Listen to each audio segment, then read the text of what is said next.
नमस्कार दोस्तों, मैं छोटी उपाध्याय अपने YouTube चैनल पे आप सबका स्वागत करती हूँ। आज आप सबके बीच एक बहुत ही प्यारा सा बेटी विवाह गीत लेकर आई हूँ जो आप सबको पसंद आएगा। तो लाइक सब्सक्राइब करना ना भूलिएगा और कमेंट में हमें ज़रूर बताइएगा कि आप सबको हमारा बेटी विवाह गीत कैसा लगा। और प्लीज़ ज़्यादा से ज़्यादा इस चैनल को शेयर कीजिए और सब्सक्राइब कीजिए। तो चलिए शुरू करते हैं। कोठाले ऊँची कोठारिया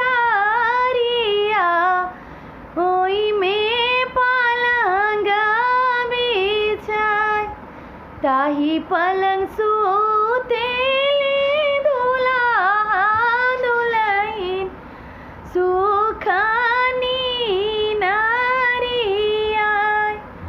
भोर भइले पाहा फाटले भइले भोर भिनुसार, छोड़ी छोड़ी प्रभु मोरे आचारवा भइले भोर भिनुसार।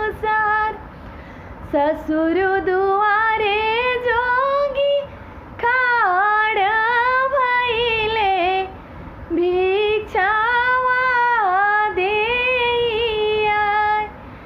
किया तो हरे भाई से भतीजावा, किया सरवाहन,